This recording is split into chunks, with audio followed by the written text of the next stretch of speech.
जय गुरुदेव, जय गुरुदेव, जय गुरुदेव। परम स्वामी महाराज के पावन पुण्य चरणों में कोट कोट प्रणाम। उपस्थित सभी सत्संगी भाई बहन सभी को सादर जय गुरुदेव। गुरु महाराज की अति कृपा दया जब होती है तो हम लोग मालिक की चर्चा के लिए एकत्रित होते हैं, और वह हम आए थे कि चलो बड़े भाई हैं हमारे, भक्तों को सुनने को मिलेगा, वो हमें कुछ सुनाएंगे।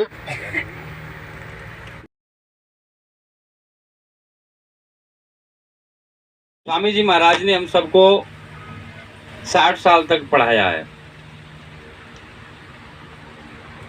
और एक सत्संग में गुरु महाराज कह रहे हैं कि मैं आपको बच्चों की तरह पढ़ा रहा हूं। ठीक जिस प्रकार से एक अध्यापक पढ़ाता है, मैं वैसे ही आपको पढ़ा रहा हूं। अब उनके पढ़ाए हुए वचनों को हम आपस में चर्चा करके याद करें और उन पर आगे बढ़ें। जब हम देश और दुनिया में ये प्रचार कर रहे हैं कि आगे समय खराब आने वाला है, तो वो समय तो हम सबके लिए भी है, क्योंकि हम भी इसी धरा पर रहते हैं। तो उस खराब समय से बचने के लिए गुरु महाराज कंजूस व्यक्ति होता है, और अंटी में जिसकी पैसा बंधा होता है उसे बार बार खोल करके देखता है कहीं गिर तो नहीं गया। सोता है, सोने से पहले खोल करके देखता है कहीं कहीं मेरा पैसा गिरा तो नहीं। सुबह जागता है, फिर देखता है, दिन में कई बार देखता है। तो स्वामी जी महाराज भी यही कह रहे हैं कि जो आपको सुनाया गया है, जो आपको रास्ता बताया गया है, उसे बार बार देखो, कहीं वो गिर तो नहीं गया। उससे भी आप बड़े कंजूस बन जाओ, एक भी वचन गिरना नहीं चाहिए। उनकी दया मौज से आज देश में जगह जगह प्रेमी भाई बहन इकट्ठे होते हैं, उनके वचनों पर चर्चा करते हैं। ये याद करना ही है, क्योंकि बताया गया है कि ये धरती हमारे में से किसी की नहीं है, हम और आप यहाँ रहने वाले नहीं हैं, क्योंकि हमसे पहले जो लोग आए यहाँ वो नहीं रहे। जब वो चले गए तो हमें भी जाना है, लेकिन जाने से पहले हमें ये विचार करना है कि हमको कहाँ जाना है। स्वामी जी महाराज ने बताया कि 3 प्रश्न हैं, उन पर आप मंथन करो, और अगर आपको महात्मा नहीं मिले हैं तो किसी से प्रश्न करो, उनका जवाब मिल जाएगा। प्रश्न क्या है कि मैं कौन हूँ? हाथ पैर पेट पीठ नाक कान मुंह, ये तो मैं नहीं हूँ। स्वामी महाराज के सत्संग में कहते हैं कि जब किसी की उंगली कट जाती है तो वो कहता है कि चलो उंगली कट गई, मैं तो बच गया। हाथ कट जाता है तो फिर भी ये कहता है चलो मैं तो बच गया, हाथ कटा है। पैर कट जाए तब भी कहता रहता है, गर्दन कट जाए चलो गर्दन कट गई, मैं तो बच गया। कहने का मतलब मैं अलग हूँ, ये शरीर के पार्ट्स हैं, हिस्से हैं। तो कहा गया कि आप विचार करो मैं कौन हूँ। फिर गुरु महाराज ने कहा कि मैं कहाँ से आया हूँ। जब इस पर मंथन होगा तो जानकार बता देगा, क्योंकि स्वामी जी महाराज ने कभी नहीं कहा कि मैं जानकार हूँ। वो इस प्रकार के शब्दों का प्रयोग करते हैं कि भाई आप जब प्रश्न करोगे तो जानकार होगा, वो आपको बता देगा, और स्वयं मंच से सब बताते थे। मैं कहाँ से आया हूँ, और अंतिम प्रश्न है कि मैं जाऊंगा कहाँ। इस शरीर को छोड़ करके मैं कहाँ जाऊंगा। इन तीनों बातों पर, इन तीनों प्रश्नों पर अगर कोई चिंतन मनन करता है, और जब उसके अंदर जिज्ञासा होती है, चाह होती है, तो इन प्रश्नों का जवाब देने वाले मिल जाते हैं। और चाह नहीं होगी तो नहीं मिलेंगे। सुबह से शाम तक हम खेती दुकान दफ्तर का काम करते हैं, रात्रि को विचार करते हैं कि आज हमारी दुकान पर इतने रुपए की बिक्री हुई है, कल इतने की करनी है। उसी प्रकार से मेहनत करते हैं तो उस लक्ष्य को हासिल करते हैं, क्योंकि हमारे अंदर चिंतन है, चाह है उस कार्य को करने की। बस महात्मा जी कहते हैं कि ठीक इसी प्रकार से आपको अपने बारे में अगर चाह हो गई कि मैं कौन हूँ, कहाँ से आया हूँ, शरीर को छोड़कर कहाँ जाऊँगा, तो वो बताने वाले मिल जाएंगे। और गुरु महाराज ने 60 साल तक पूरे देश में सबको बताया, सबको समझाया और यही कहा कि देखो, आपको निश्चित समय के लिए ये मनुष्य शरीर मिला है। जब ये शरीर हमारा नहीं है तो साजो सामान हमारा नहीं है।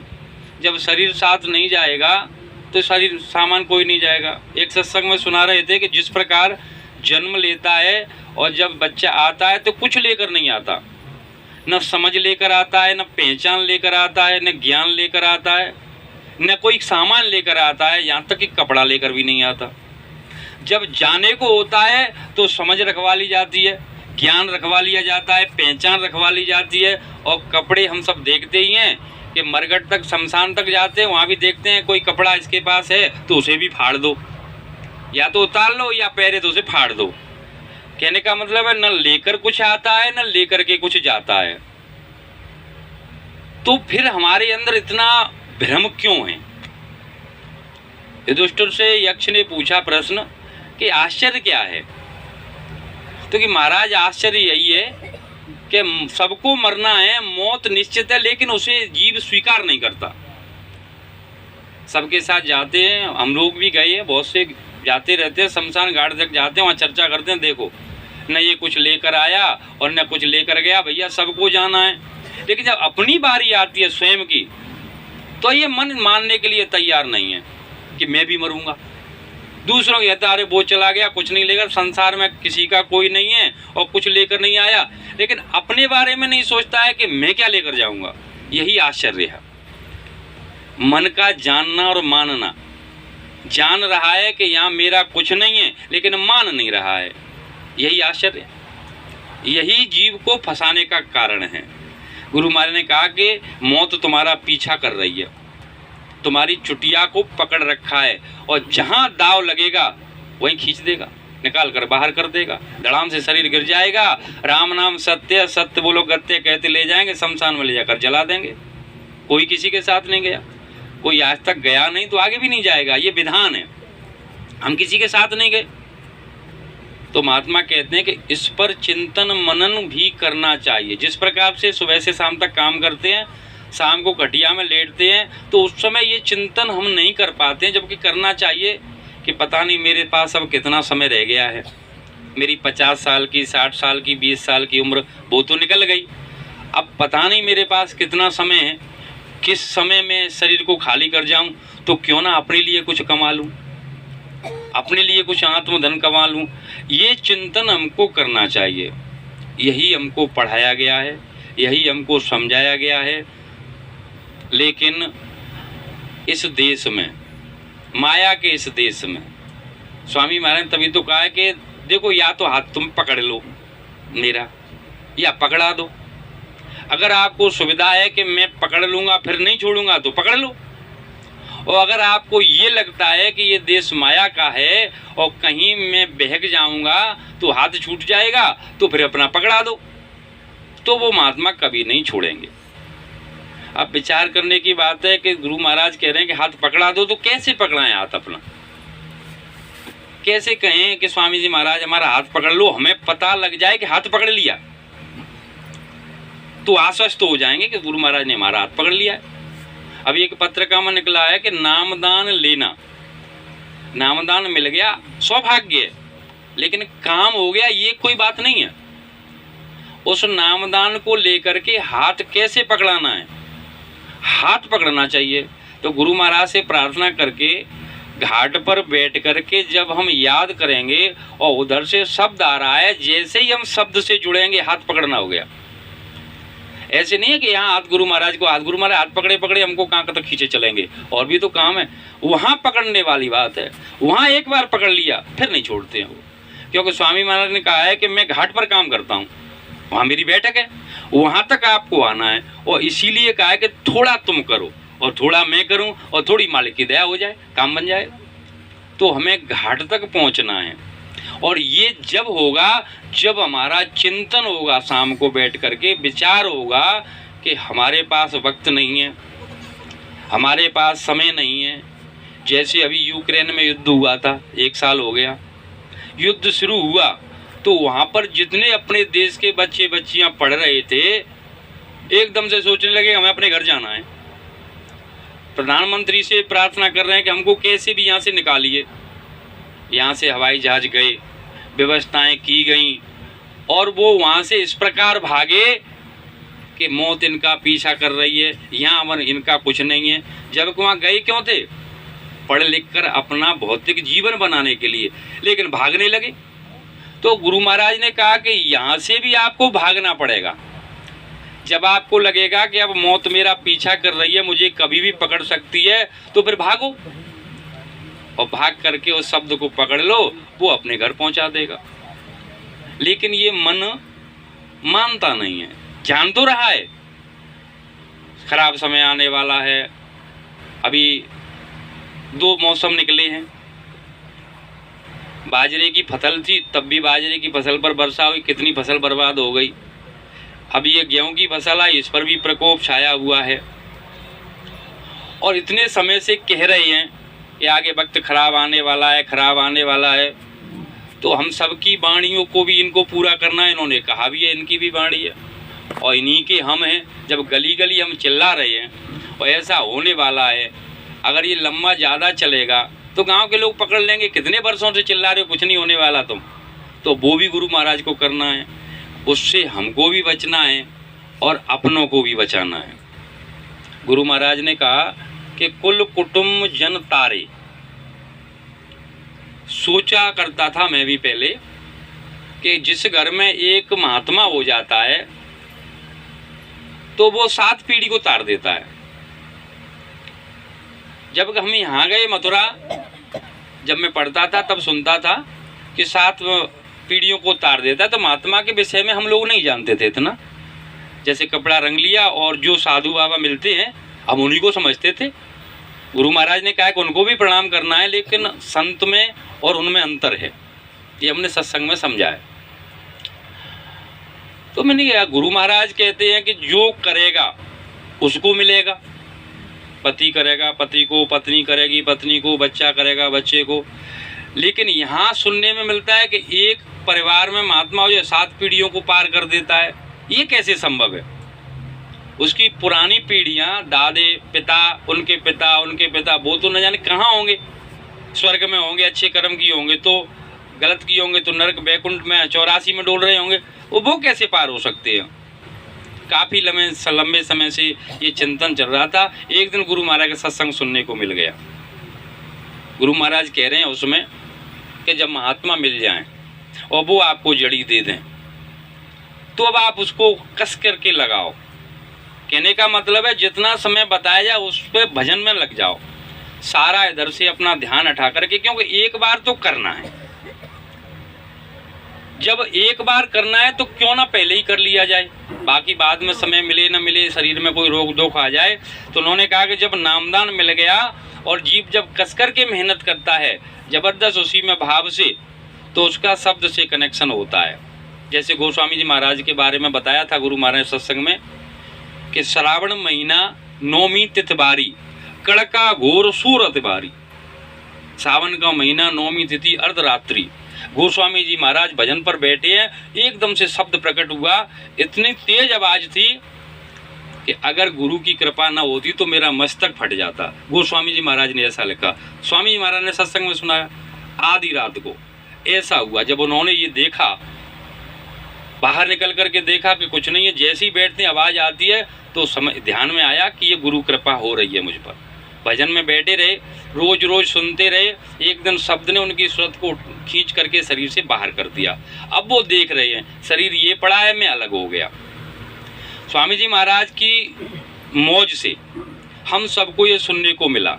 तो गुरु महाराज ने कहा कि जब जीव को नामदान मिल जाता है, शब्द से जुड़ता है, कमाई करता हुआ अपने घर तक पहुंच जाता है, जब वो अपने परिवार वालों को सबको देख लेता है कि मेरे पिताजी शरीर छोड़कर कहाँ गए हैं, माताजी कहाँ गई, मेरे दादा कहाँ गए, मेरे कुल कुटुंब के लोग कहाँ कहाँ हैं, सब उसको दिखाई देते हैं। अब वो गुरु से प्रार्थना करता है, क्योंकि प्रेम है कि गुरुदेव मैं तो आपकी मौज से मेरा तो काम हो गया, अब मेरा ये परिवार है, ये कुटुंब है, क्योंकि मैंने इनके घर में जन्म लिया, इनका लेन देन था, पाल पोस कर इन्होंने मुझे बड़ा किया।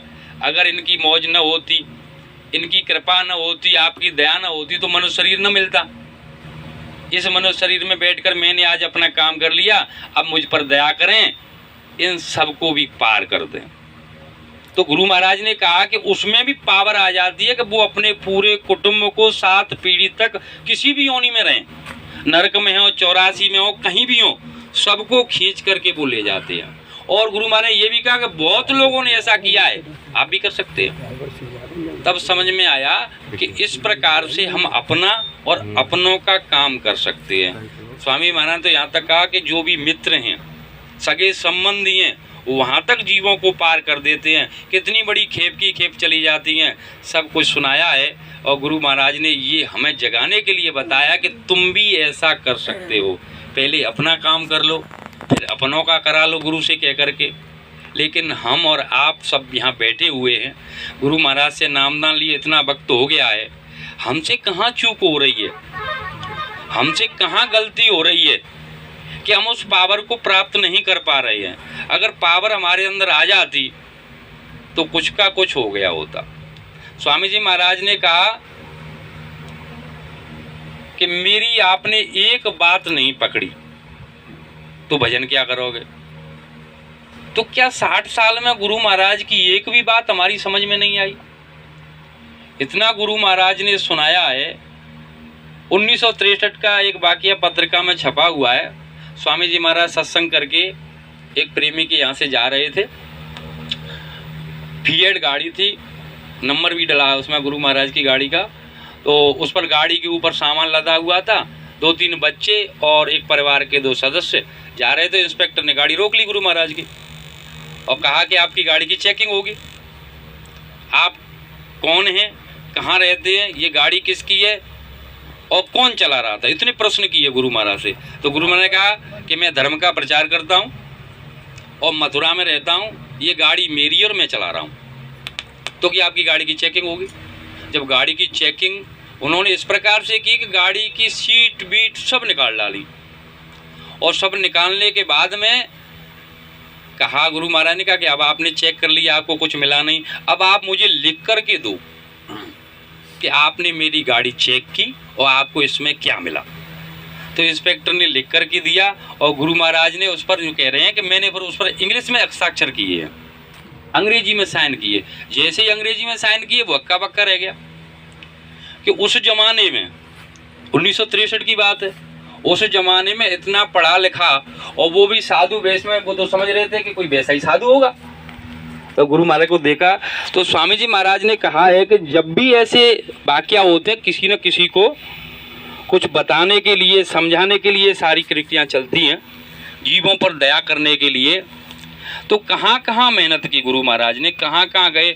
हमको आपको इतने लोगों को इकट्ठा करने के लिए कोई गुरु महाराज ने मेहनत की, हम अपने दम से इकट्ठे नहीं हुए हैं। अब हमको क्या करना है। शरीर की इस समय जो गुरु महाराज से नामदान लिए हैं, ज़्यादातर वो उनकी तो कम संख्या है जो जवान हैं, ज़्यादातर हम सब लोग उस उम्र पर पहुंच चुके हैं कि अब 2 घंटे 4 घंटे कस के मेहनत नहीं कर सकते और भजन के लिए भी ताकत चाहिए।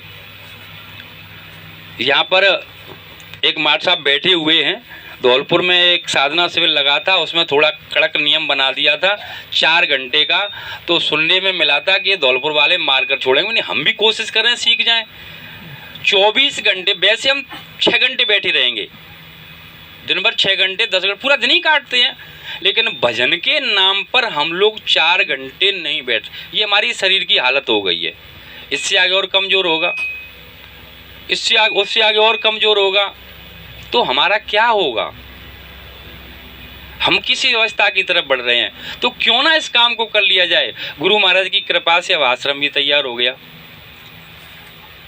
यहाँ पर व्यवस्थाएं भी बन गई। ये मौज है गुरु महाराज की। घर में समय नहीं मिलता है, घर गृहस्थी के काम दिखाई देते हैं, मन उनकी तरफ भाग भी जाता है। और स्वामी जी महाराज ने कहा भी कि जब तुम यहाँ मथुरा आश्रम पर आते हो, सेवा करते हो, तो आपका भाव रहता है कि ये मेरे गुरु महाराज का है। इस भाव से सेवा करते हो। इसी भाव को अगर तुम घर में रखो तो बंधन नहीं बनेगा, लेकिन ये भाव हमारा नहीं रहता घर में। यहाँ तो रहेगा, इस आश्रम पर आएंगे तो यहाँ तो रहेगा कि आश्रम संगत का, गुरु महाराज का है। तो यहाँ रह करके अब यही काम करना है, और इसी उद्देश्य के लिए ये कार्य आश्रम बनाया गया है। और ये बना है कि अब भजन करना है और भजन करके अपने घर चलना है। नहीं तो समय अच्छा नहीं है। कोरोना का कितना अच्छा काल मिला हमको। सरकार ने पाबंदी लगा दी थी कि तुम घर से नहीं निकलोगे, रिश्तेदारी में नहीं जाओगे, रिश्तेदार तुम्हारे घर नहीं आएगा, तुम गली मोहल्ले में नहीं घूमोगे। पाबंदी लगा दी, घर में कैद कर दिया। कितना उत्तम समय था, कोई काम नहीं है, कोई झगड़ा नहीं है, लेकिन हम कितना भजन कर पाए उस अवस्था में भी, जबकि करना हमको था। प्रेमियों ने किया होगा जिन्होंने किया होगा, लेकिन सोचने वाली बात है कि ऐसी स्थिति हमारे लिए आई। अगर इससे भी और भयानक आ गई, लोग मरने लगे, तो हम भजन नहीं कर पाएंगे।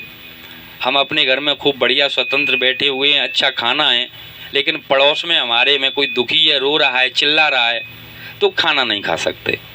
और जहाँ भोजन नहीं हो सकता, भजन का तो मतलब ही नहीं है, क्योंकि भोजन से भी भजन के लिए एकांत अधिक चाहिए। भोजन तो अल्लाह गुल्ला होता रहे, खा भी लेंगे, लेकिन भजन अल्लाह गुल्ला में नहीं हो पाएगा। आश्रम बन चुका है, गुरु महाराज से प्रार्थना करनी है, मौका मिलते ही यहाँ बैठ कर के अब हम अपना काम करना है। घर गृहस्थी का बहुत कर लिया, खूब कमाई की है, और जिन्होंने कमा कमा कर बच्चों के लिए रख दिया है, जिन्होंने नहीं रखा है, कहा है कि पूत सपूत तो क्या धन संचय।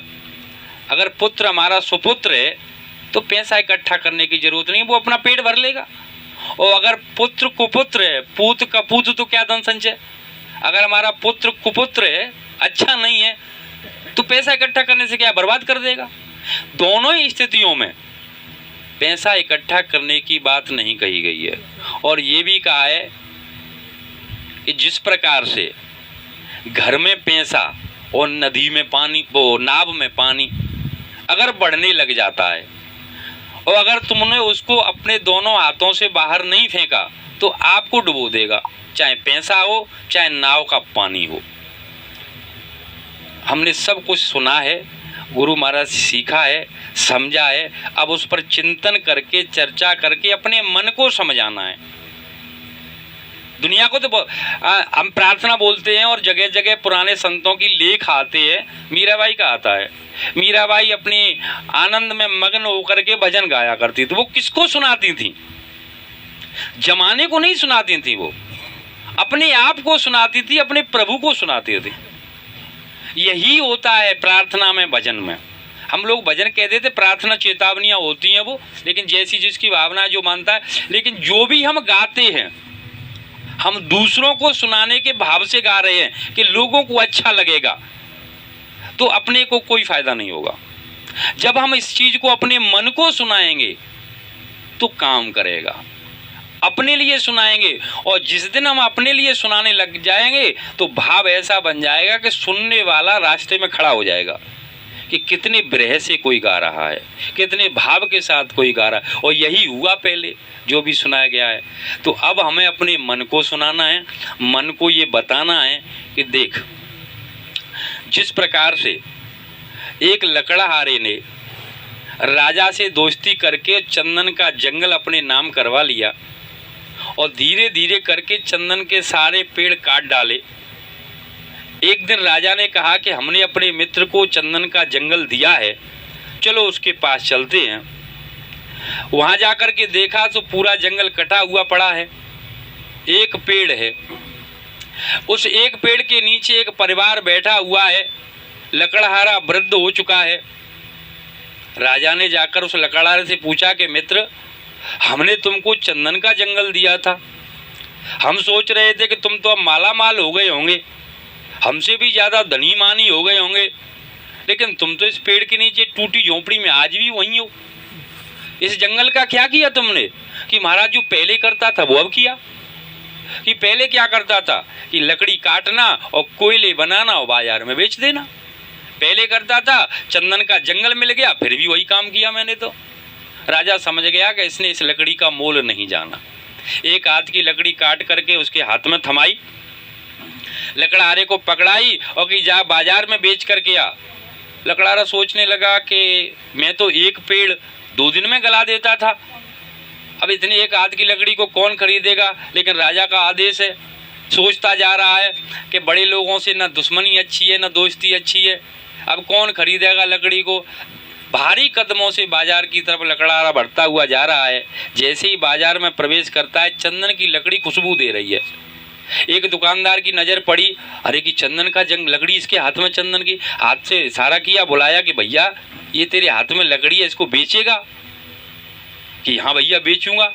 लकड़हारे को होश आया कि अरे इसका तो मोल भाव होने लगा, मैं तो डर रहा था कि कौन खरीदेगा। कि हाँ भैया बेचूंगा। क्या दोगे लोगे इसका? कि जो तुम दोगे। कि 5 रुपये दूंगा। पड़ोसी दुकानदार ने सुना कि लकड़ी को ठगे लेता है, कि मैं 10 दूंगा। तीसरे ने कहा मैं 50 दूंगा। लकड़ी की कीमत बढ़ रही थी और लकड़हारे का सर चकरा रहा था। लकड़ी को सड़क पर पटक कर दौड़ा, राजा के पैरों में गिर करके कहने लगा कि महाराज, मुझे नहीं पता था इसका इतना बड़ा मोल है, मैं समझ नहीं पाया आज तक इसके मोल को, मुझे माफ़ कर देना। अब मेरी आपसे विनती है, प्रार्थना है, मैं अब जान गया हूँ। मेरे पास एक पेड़ है, मैं अपने परिवार का इससे भी काम बना सकता हूँ। ठीक इसी प्रकार से ये शरीर हमारा चंदन का जंगल और एक एक श्वास चंदन का पेड़ है। नामदान लेने से पहले जिस प्रकार हमारी श्वासें जा रही थीं, अगर नामदान लेने के बाद भी जा रही हैं तो हम क्या किया हमने? भाई वो तो पहले भी जा रही थी, आज भी जा रही हैं। जबकि कहा है कि एक एक श्वास हीरा मोती जो गंवाने के काबिल नहीं है। और हम अगर नामदान लेने के बाद भी वही क्रिया, वो लकड़हारे वाली स्थिति है। क्या करते थे कि महाराज जो पहले करता था वो आज करता हूँ। हम भी वही कर रहे हैं कि नामदान लेने से पहले जैसे समय गुजारते थे वैसे ही आज गुजार रहे हैं। तो इन्होंने इतनी मेहनत की है वो बेकार चली जाएगी। और ये समय हमारे हाथ से इतना निकल चुका है, शेष है वो भी निकल जाएगा और चंदन का जंगल एक दिन समाप्त हो जाएगा। फिर कोई मोल नहीं रहेगा इस जंगल का। रहा है क्या? गुरु महाराज कह रहे थे कि ये तो छाया है, इसमें से जीवात्मा निकली, फिर कोई इसको घर में रखना पसंद नहीं करता है। सब कहते हैं चलो चलो ले चलो ले चलो। जिस परिवार का पालन पोषण करते हैं हम लोग, जिसके लिए कमा कर के लाते हैं, सारा जीवन जिनके लिए हमने खपा दिया, और जिस दिन इसमें से हम निकल जाते हैं, सूरत निकल जाती है, और इसी शरीर को वो अपने घर में एक दिन रखने के लिए तैयार नहीं होते। अगर घंटे 2 घंटे का समय है शाम को, अरे मरघट में फिर तो सो जाएंगे, जल्दी से ले चलो। बताइए, उसी घर में एक दिन के लिए इस शरीर को नहीं रख सकते जिसने इतनी मेहनत की। किसी का मोह नहीं है इससे, तो हमारा मोह क्यों है फिर इनसे? गुरु महाराज ने कहा कि ये रिश्ते हैं, कर्मों का बंधन है। पुत्र का, पुत्री का, पति का, पत्नी का, अड़ोसी का, पड़ोसी का, भाई का, रिश्तेदार का, हमारे ये लेन देन से रिश्ते जुड़े हुए हैं। अपने धर्म के अनुसार, संतों के बताई रीति नीति के अनुसार उस धर्म का पालन करते चलें, काम आते चलें और उसी दौरान अपना काम करते चलें। अर्थात जो महात्माओं ने बताया है, सुमिरन ध्यान भजन का काम करते चलें। गुरु महाराज ने कहा कि वो ही समझदार है, वो ही होशियार है जो अपना समय रहते काम कर लेता है। देखिए, एक वर्ष में 365 दिन होते हैं। अंग्रेजी के में, हिंदी के में नहीं होते हैं 365 दिन। हिंदी के में लगभग 10 दिन कम होते हैं। इसी अनुसार से 3 साल के बाद में अधिक मास लगता है, तीसरी साल में जाकर के 1 महीना अधिक हो जाता है, तो उसमें नहीं होते हैं। वास्तविक स्थिति तो यही है, जो अपनी सच्ची तिथि है, सच्चे दिन है, वो तो यही है वर्ष के। लेकिन आज के समय में जो माना जा रहा है, गुरु महाराज भी नई वर्ष पर 1 जनवरी को मनाने के लिए कहते थे, लेकिन वास्तविकता अपनी चैत्र मास से लगती है। गुरु महाराज ने कई सत्संगों में इसका उल्लेख किया है। तो एक वर्ष में अगर हम सोच लें कि 6 महीने के लिए सब लोग हमारे लिए मर गए और हम सब के लिए मर गए, हमारा कोई नहीं है आज 6 महीने के लिए, और अगर हम भजन में लग जाएं सारी दुनियादारी को छोड़ करके, क्योंकि एक बार करना तो है। गुरु महाराज ने कहा कि ऐसे नहीं करोगे तो डंडे से कराऊंगा। अब डंडे का मतलब हम लोग क्या समझते हैं कि डंडा लेकर गुरु महाराज कुर्सी डाल करके बैठ जाएंगे, लाठी हाथ में होगी और हमसे कहेंगे भजन पे बैठ जा, जो खड़ा होगा उसमें लाठी पड़ेंगे। ऐसा डंडा है क्या कोई और डंडा है? ये महात्माओं के वचन है, उनकी वाणी है। लेकिन गुरु महाराज के अगले सत्संग में गुरु महाराज कहते हैं कि महात्माओं की जब बात नहीं मानते हो, काम नहीं करते हो, तो ऐसे घर में जन्म दिलवा देते हैं वो कि जहाँ बिल्कुल तंग हाली होती है, गरीबी दरिद्रता होती है, मान अपमान होता रहता है। वो डंडा हो सकता है, उधर मजबूर होकर के भजन करना पड़ेगा। तो आज तो हमारे पास स्थिति अच्छी है, अगर अच्छी न होती तो सब भाइयों ने मिलकर के ये जगह गुरु महाराज की मौत से तैयार कर ली है। तो कोई कमी नहीं है हमारे पास, पैसा भी है, वक्त भी है। तो क्यों ना कुछ समय के लिए हम घर अपनों के लिए और अपने हमारे लिए सब। एक बाबा खटिया पर लेटे थे, उनके लड़के ने उससे एक बहुत अच्छी बात कही। वो कोई निकलता था, कौन है? अरे कि बाबा मैं अभी तो निकल कर गया था, तुम्हारा लड़का हूँ। अच्छा, उधर से आया, फिर कौन है? बार बार टोकते थे। खेत में गया, क्या काम हुआ कि नहीं हुआ? तो उन्होंने कहा बच्चे ने कि बाबा ऐसा समझो कि दुनिया तुम्हारे लिए जल गई, सब दुनिया में आग लग गई, कोई नहीं बचा है, तुम थोड़ा भजन कर लो, कल मरने वाले हो। तो ठीक इसी प्रकार से हम भी यार मान लें कि कुछ समय के लिए हमारा कोई नहीं, हम किसी के नहीं, तो बढ़िया रहेंगे। उन्हें गुरु महाराज ने ये भी कहा है कि जब यमदूत आते हैं तो उनके पैरों में जो जूतियाँ होती हैं बड़ी कांटेदार होती हैं और उनका शरीर होता है बड़ा बदबूदार होता है। आवाज़ इतनी कर्कश होती है कि उनकी आवाज़ कान में पड़ते ही बुद्धि फेल हो जाती है, सोचना बंद, सुनना बंद, कान खराब हो जाते हैं, देखना बंद, आंखें पलट जाती हैं। इतने खतरनाक हैं वो, गुरु महाराज ने बताया है। जब गुरु महाराज की एक एक बात सही है तो ये भी सही है कि वो यमदूत इतने खतरनाक हैं और वो लेने के लिए आएंगे। अब वो लेने के लिए आएंगे, सामने जब खड़े हो जाएंगे और जब हमको याद आएगा कि गुरु महाराज ने तो बहुत कहा था कि बच्चे कर ले, जल्दी काम कर ले, और हम भी लोगों से कहते रहे कि भैया अपना अपना काम करो, अपना अपना काम करो, कहते कहते रहे, लेकिन करने के लिए हमने भी नहीं किया। तो उस समय याद आएगा। लेकिन कहा है कि अब पछताएं होत का जब चिड़िया चुग गई खेत, उस समय पछताने से कोई लाभ नहीं होता। और भी एक बात गुरु महाराज ने ये भी कहा है कि जब आपकी श्वास श्वास पर नाम, जब महात्मा नाम दे देते हैं तो वो श्वास श्वास पर चलना चाहिए। भजन करो 8 याम, तो 8 याम का मतलब 24 घंटे बैठ करके भजन नहीं किया जा सकता, लेकिन वो नाम चलता है अंदर जो महात्मा देते हैं। अगर वो नाम हमारे अंदर चल रहा है और हम रास्ते में चले जा रहे हैं, अचानक से कोई घटना होती है तो हमारे अंदर से वही नाम निकलेगा, अगर वो चल रहा है। और अगर वो नहीं चल रहा है तो दूसरा निकलेगा। जैसे घर के ज़्यादातर माँ से प्रेम ज़्यादा बच्चे करते हैं, तो जब ठोकर लगती है तो मैया निकलती है या दादा निकलता है, हम सबको परिचित हैं इस चीज़ से, और हुआ है सबके साथ में। जय गुरुदेव नहीं निकलता, या कोई किसी भगवान को मानता है, देवी देवता को, जो प्रेमी भाई बहन मानते हैं, हमारे साथ जब भी घटना होती है, ठोकर लगती है, क्या वो नाम निकलता है? हम जो रात दिन पूजा कर रहे हैं, नहीं निकलता। इसका मतलब वो अभी हमारे अंदर नहीं हुआ है, उसकी डोरी नहीं बनी है।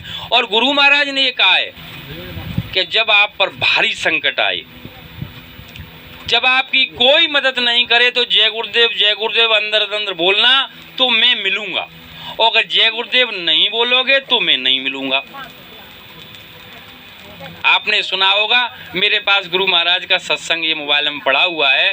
गुरु महाराज कहते जय गुरुदेव बोलोगे, ये उस मालिक का नाम है, अगर जय गुरुदेव बोलोगे तो मैं मिलूंगा, और नहीं बोलोगे तो मैं नहीं मिलूंगा। अब हम विचार करें कि अगर कोई परिस्थिति या कोई घटना हमारे साथ होती है तो क्या जय गुरुदेव निकलेगी अंदर से? भयभीत होने के कारण हमारे अंदर से वही निकलता है जो हमारे अंदर भरा हुआ है। अभी ये नाम कितना भरा हुआ है। मैं और हमारे टाटधारी जी हैं, हम दोनों मथुरा जा रहे थे। लेट हो गए थे। तो रूपबाग से मोटरसाइकिल में जितनी स्पीड थी सभी चलती। मैंने समझा ये पीछे बैठे हुए हैं, ज़्यादा तेज चली तो कहेंगे कि क्यों चला रहा है ज़्यादा। इन्होंने कुछ कहा नहीं, मैंने भी कम नहीं की। थोड़ी देर में हम भरतपुर आ गए और मैं सोच रहा था कि टाटा वाले कह नहीं रहे हैं, इसका मतलब कोई दिक्कत नहीं है, चलने दो। भरतपुर को जैसे ही हमने पार किया, वहाँ स्पीड बहुत हल्की थी। एक गाड़ी वाले ने ओवरटेक करके थोड़ा सा किया, मुड़ी और मोटरसाइकिल गिरी और साइलेंसर से मेरा पैर लगा और जितना पैर साइलेंसर से छुआ उतनी चमड़ी साइलेंसर से चिपकी रह गई। और मैंने तुरंत टाटा वाले से कहा कि क्या टाटा वाले आगे जयगुरुदेव निकली क्या? कि ना निकली। तो भी मेरे भी नहीं निकली। इतना पैर जल गया, इतनी हमारे साथ घटना हो गई, लेकिन नहीं निकली। इसका मतलब हमारे अंदर माला नहीं है। और ये कह रहे हैं कि जय गुरुदेव संकट में बोलोगे तो मैं मिलूंगा। और उस समय की तो बात कहते हैं कि यमदूत बड़े खतरनाक हो, ऐसी ऐसी शक्ल है, भयानक शक्ल है, डरावने हैं, बदबूदार हैं, कांटेदार जूतियाँ हैं। जब वो सामने होंगे और बुद्धि फेल हो जाएगी, खून का पानी हो जाएगा, आंखें पलट जाएंगी, तो कौन जय गुरुदेव बोलेगा? और नहीं बोलेंगे तो फिर कौन मिलेगा? इसीलिए महात्मा कहते हैं, और इसीलिए हम लोग आपस में चर्चा करनी चाहिए। सत्संग तो सिर्फ संत सुनाते हैं, जगह जगह प्रेमियों की चर्चा होती है कि हमारे यहाँ सत्संग हो रहा है।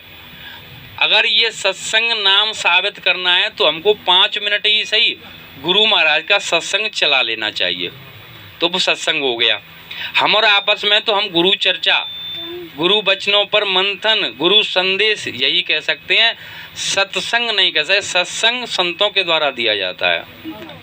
तो इतने दिन से बैठ करके जगह जगह जा कर के हम लोग चर्चा कर रहे हैं, और ये अब मन को ही समझाना है, क्योंकि ये और कुछ नहीं है। हम सुनते रहें, कान कहें कछु राग सुनो। ये कान हमारे अच्छा अच्छा सुनना पसंद करते हैं। अगर गलत कह दिया जाए, इसके मतानुसार न बोला जाए, तो ये कान सुनना पसंद नहीं करते। कान कहें कछु राग सुनो और नेत्र कहें कछु देख न पायो।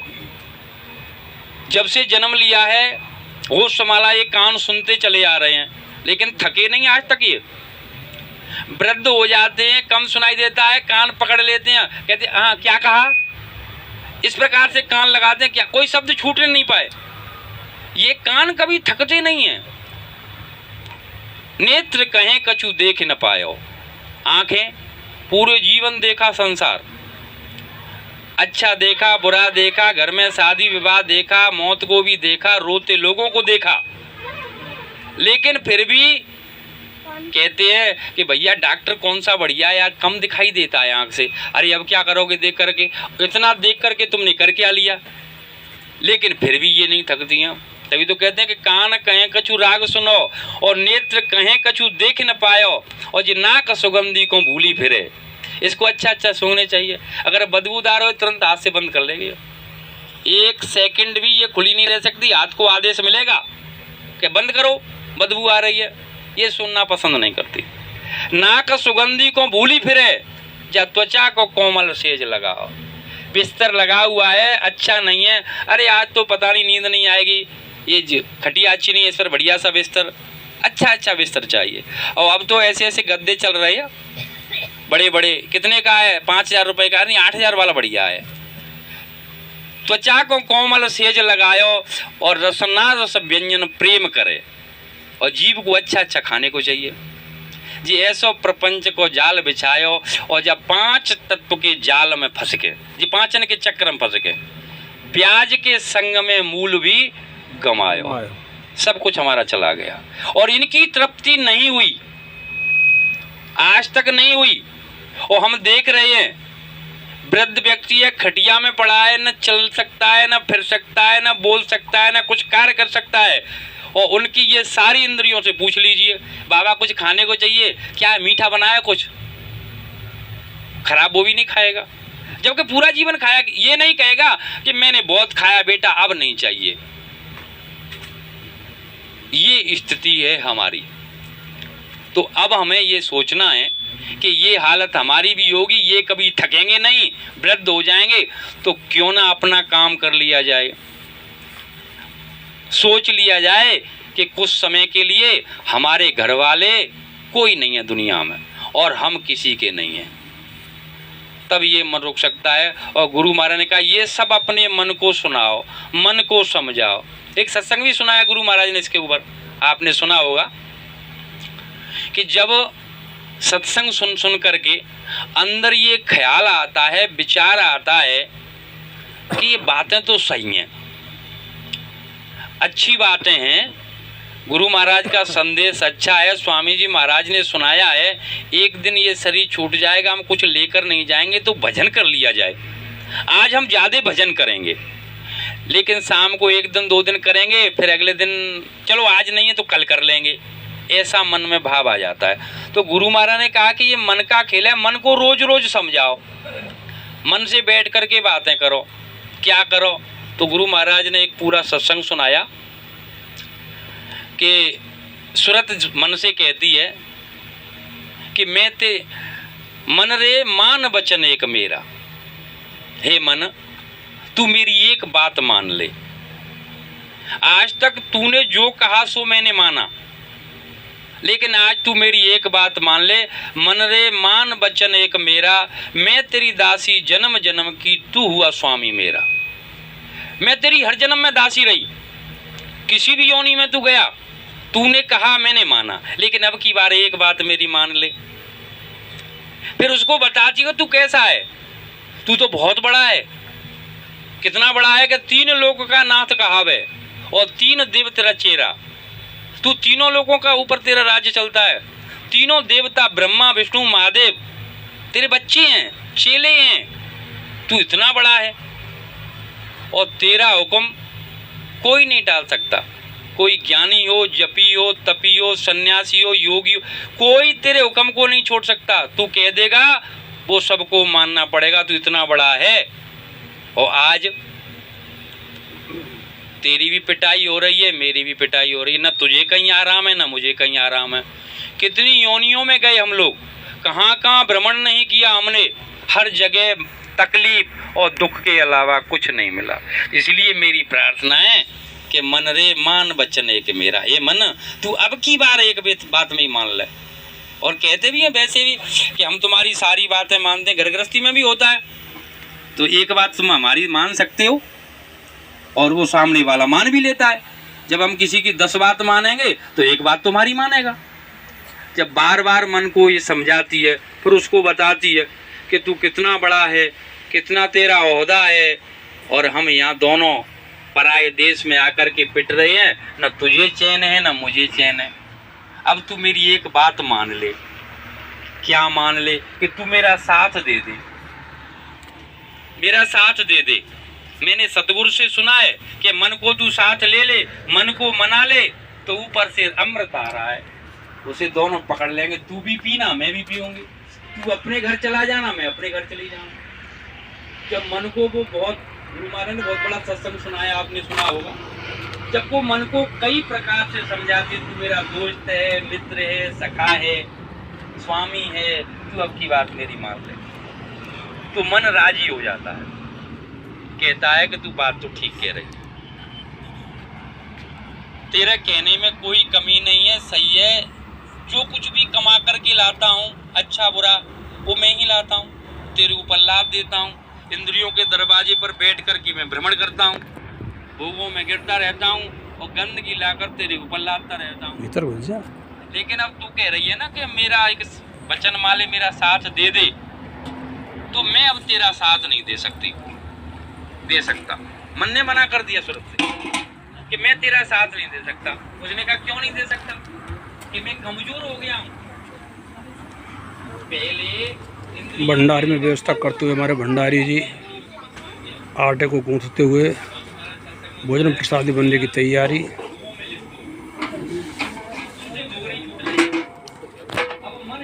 ट्रॉली में कट्टा बंद हो रहा है, आज पत्थर में दाव उठा ला यहाँ दे दीजिए। चलो हमारी खड़ी है सामने, उठा ला ना, कि मैं तेरा साथ नहीं दे सकता, मैं कमजोर हो गया हूँ, मेरा बस नहीं चलता है। ऐसे नहीं चलता है कि मैं चाहूं छोड़ूं भोगने को और भोग देख बस चले न मेरा। तू कह रही है और मैं भी चाहता हूं कि ये बुरा काम है, गलत काम है, ये नहीं करना है मुझको, मुझे भजन करना है। लेकिन जैसे ही देखता हूं तुरंत गिर जाता हूं। छोटी छोटी बात है, बीड़ी पीने वाला हो, हुक्का पीने वाला हो, गुटखा खाने वाला हो, चाहे घर में कोई चुगली करने वाला हो, ये भोग ही है। खूब सोच लेगा कि मैंने बहुत बीड़ी पी है साहब, मैं बीड़ी नहीं पीऊंगा, और सुबह सुबह खांसी उठती है, बड़ा नुकसान करती है। लेकिन घंटे 2 घंटे के बाद जैसे ही बीड़ी दिखाई देंगे, चलो एक पी लेता हूँ, फिर पी ली, अब नहीं पीऊंगा, अब नहीं पीऊंगा, बुरी चीज है। बार बार कहता है और बार बार करता है। यही तो कह रहा है वो मन कि मैं चाहूं छोड़ूं भोगने को, भोग देख बस चले ना मेरा। उसको देखकर मेरा बस ही नहीं चलता है। क्यों? कि मैं कमजोर हो गया हूं, मेरे में ताकत ही नहीं रही है। अब बिना ताकत के मैं तेरा साथ नहीं दे सकता। तो उसने कहा कि तू साथ नहीं दे सकता तो पिटता रहे, ऐसे तू पिटता रहेगा, ऐसे मैं पिटती रहूंगा। क्योंकि अभी ये मनुष्य शरीर तुझे मिला है, ये छूटने वाला है, और छूटने के बाद में जो भी कर्म किया है उसके अनुसार हमारी फाइल बनेगी और फैसला सुना दिया जाएगा। गधा घोड़े कुत्ते बिल्ली में डाल दो इसको, अब वहां पिटते रहेंगे। तो उसने कहा कि देख ताकत तो मेरी नहीं है, मैं तेरा साथ नहीं दे सकता, लेकिन मैं तुझे एक उपाय बता सकता हूं, तू उस उपाय को कर ले तो मैं तेरा साथ दे दूंगा। तो उसने कहा कि भाई उपाय बताओ क्या है। तो उसने कहा कि चलो सतगुरु शरण गिरे, हम दोनों सतगुरु की शरण में जाकर के दोनों गिरेंगे और वो हम पर दया की दृष्टि डालेंगे तो मुझे बल मिल जाएगा। उनकी दया की दृष्टि से बल मिलेगा। उनके वचनों को जैसे ही मैं सुनूंगा, वो मुझे देखेंगे, मैं उनको देखूंगा, तो मेरे अंदर ताकत आ जाएगी और मैं उस भोग की तरफ नहीं गिरूंगा और मैं तेरा साथ दे दूंगा। ऐसा जब उनमें चर्चा हुई तो स्वामी जी महाराज ने सुनाया कि वो जाकर के अपने संत की, अपने गुरु की शरण में पहुंचा और जाकर के उनसे कहा, प्रार्थना की, उनकी दया दृष्टि पड़ी और ऊपर चढ़े तो भर भर पी में अमी कटोरा, अमृत के कटोरे ऊपर से बरस रहे हैं, दोनों भर भर करके पी रहे हैं, अपने घर की तरफ जा रहे हैं। स्वामी जी महाराज ने सारे उपाय हम